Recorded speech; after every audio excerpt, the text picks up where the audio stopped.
Hey everyone. So it's here. My fifth real upload to YouTube. I'll be honest, I couldn't be prouder. I'm not gonna pretend that I'm perfect. In fact, I'm still learning a lot as I go, especially by ear. I can't help but try and be a perfectionist. It's a problem I tend to deal with, along with the fact that each video prior had some, at least what I would consider glaring issues. I tried my best to learn from my mistakes going into this video. So today's video is a classic creepypasta. I won't act like it's a masterclass in writing, but it's still one of my favorites, and after this, it'll probably be my favorite for a long time. Alright, I won't keep you anymore. I hope you enjoy listening to my narration. I absolutely loved working on it. Enjoy.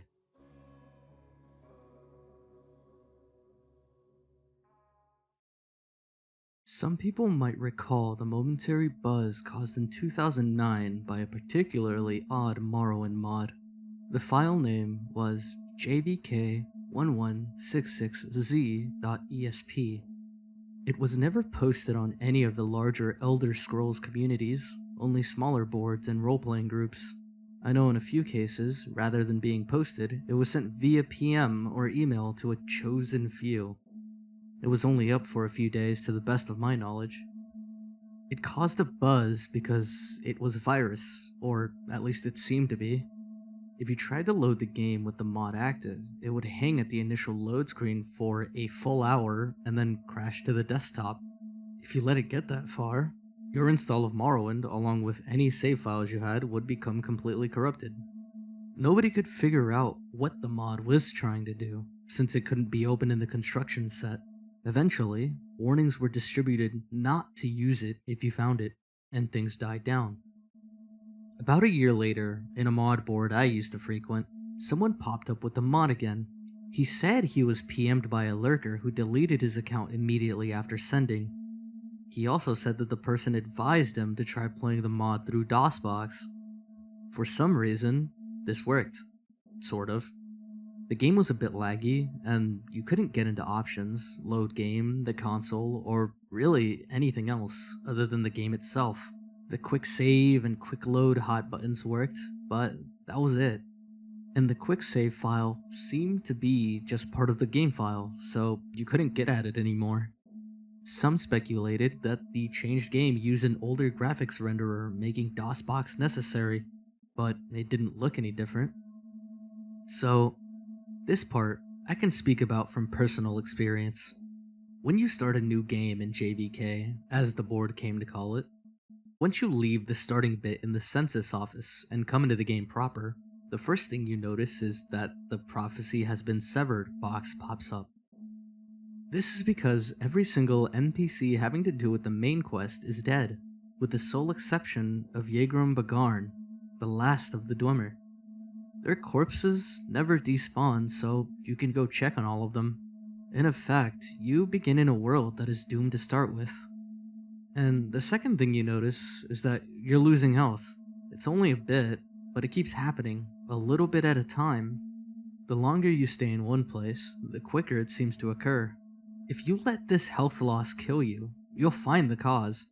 A figure we came to call the Assassin, because he seems to wear a retextured version of the Dark Brotherhood armor from Tribunal, even though the expansions don't work in JVK. It's all black, completely untextured, like he's just a hole in space. The way he moves, he gave me quite a start the first time I saw him scuttling around my dead body.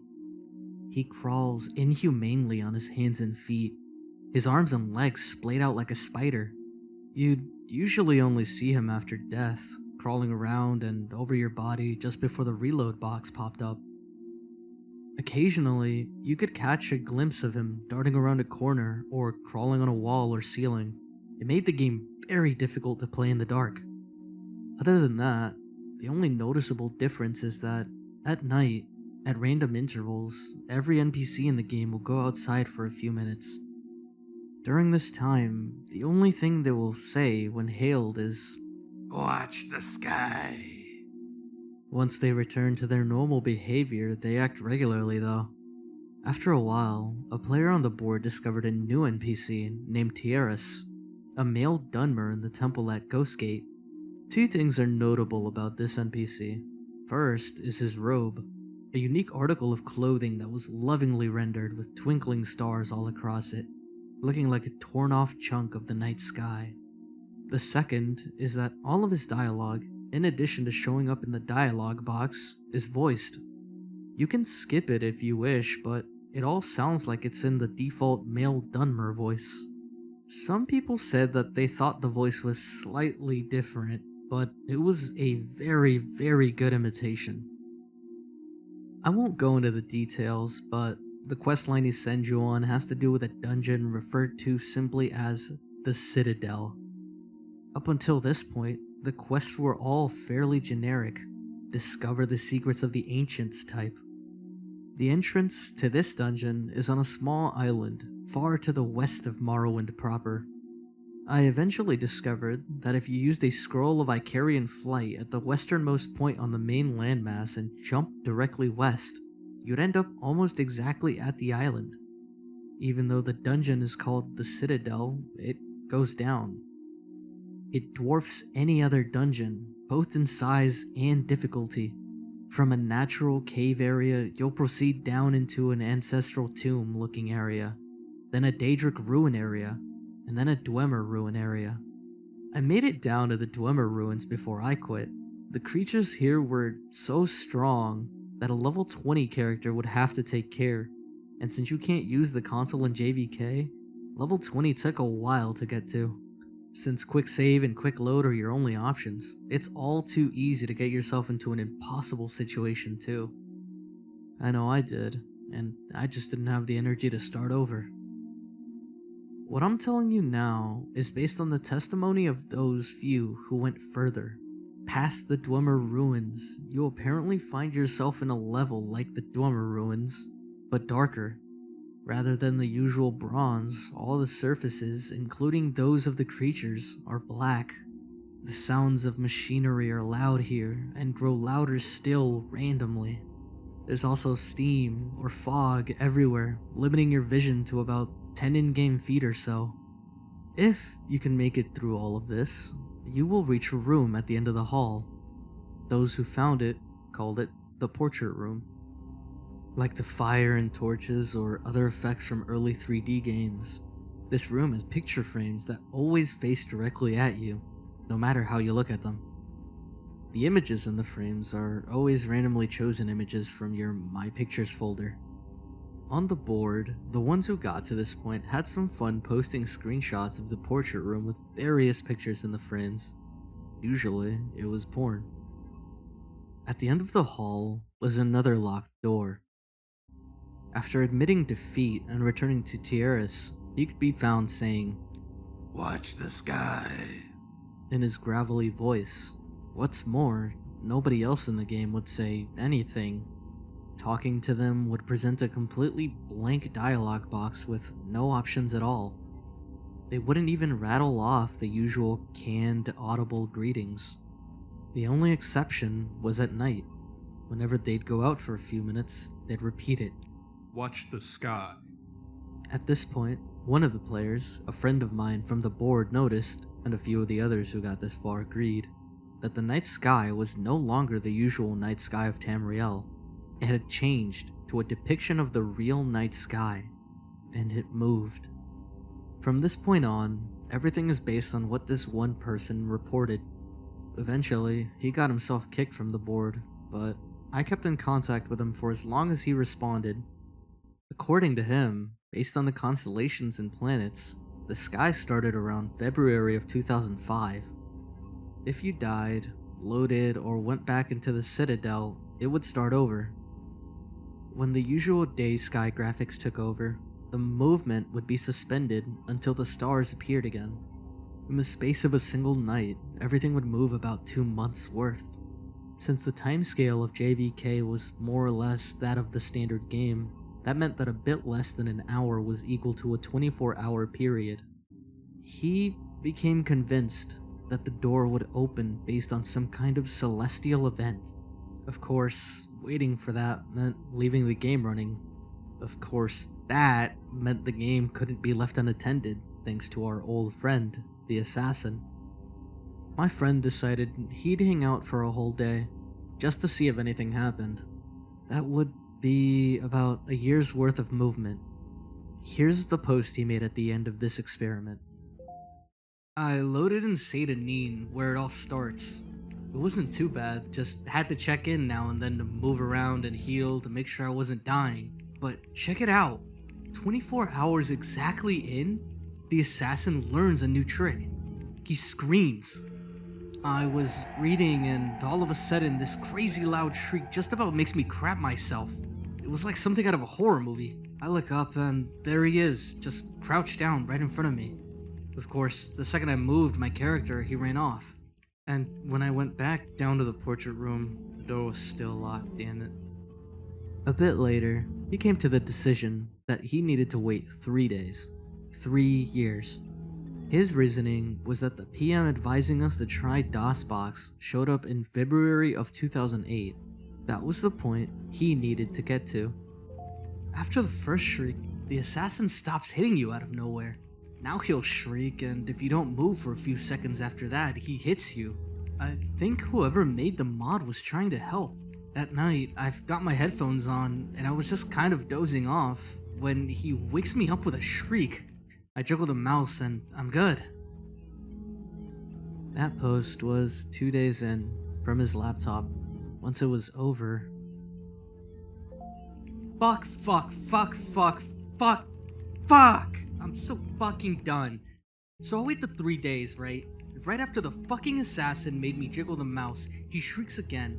So I look and everyone in town is outside. They're all saying, watch the sky. I don't see anything though. But then the game starts getting dark, like really dark.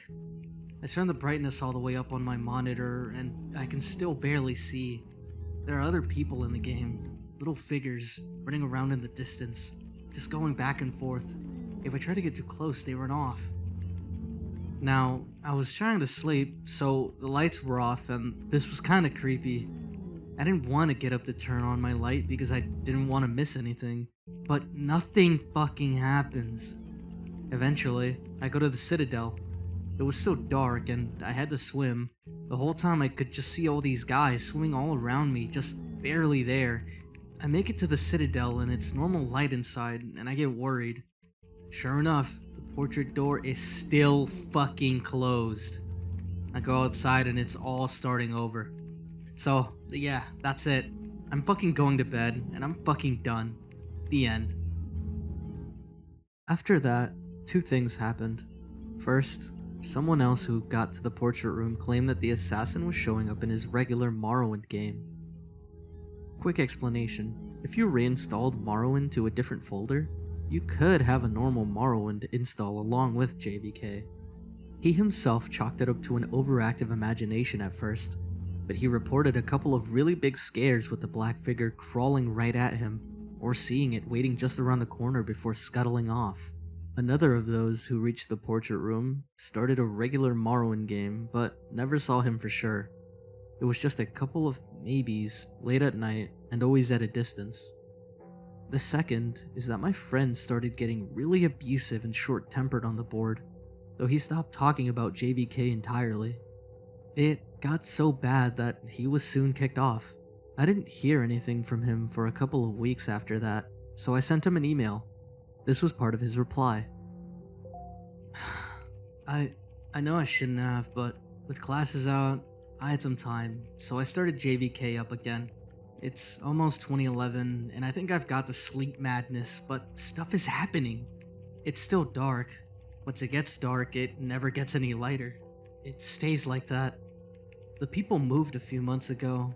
Everyone in Satanine just went to that little bandit cave and moved in. They killed the bandits inside and now they're just standing around inside. They don't say anything anymore. They don't do anything when you click on them. I quick-saved and killed one and he just stood there until he died without fighting back. It's like that everywhere.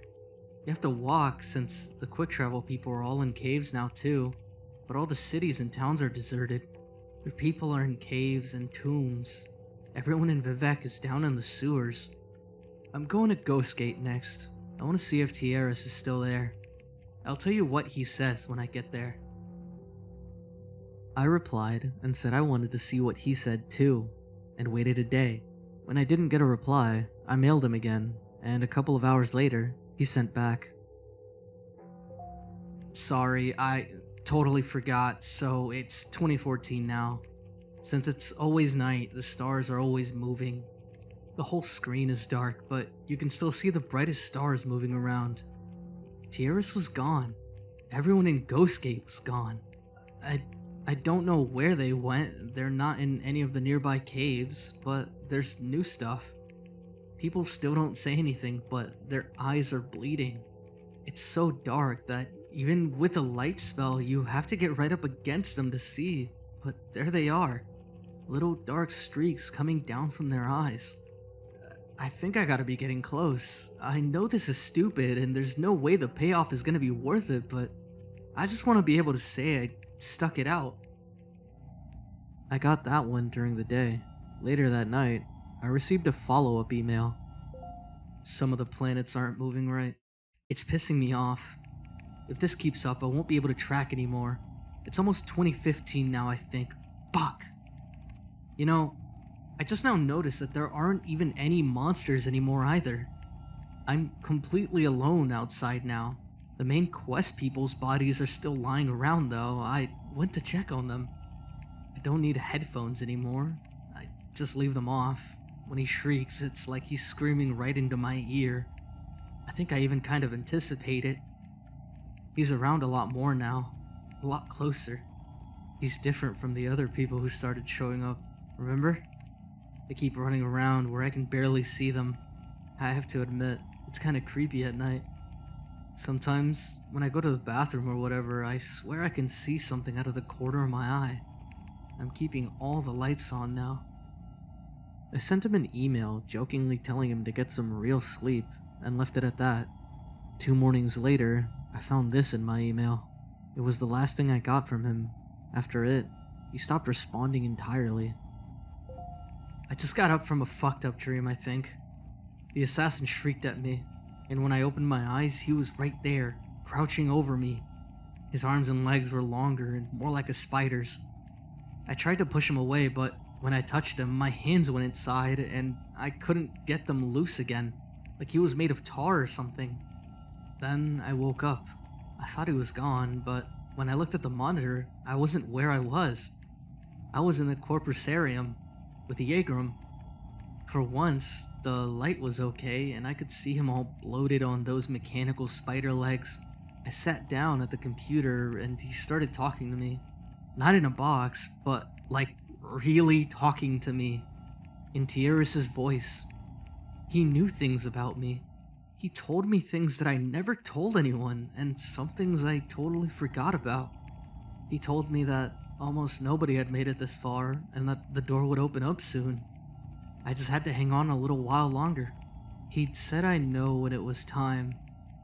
He said I might be the first one to see what was inside. And then I woke up for real. But I was at the computer, and I still wasn't where I was.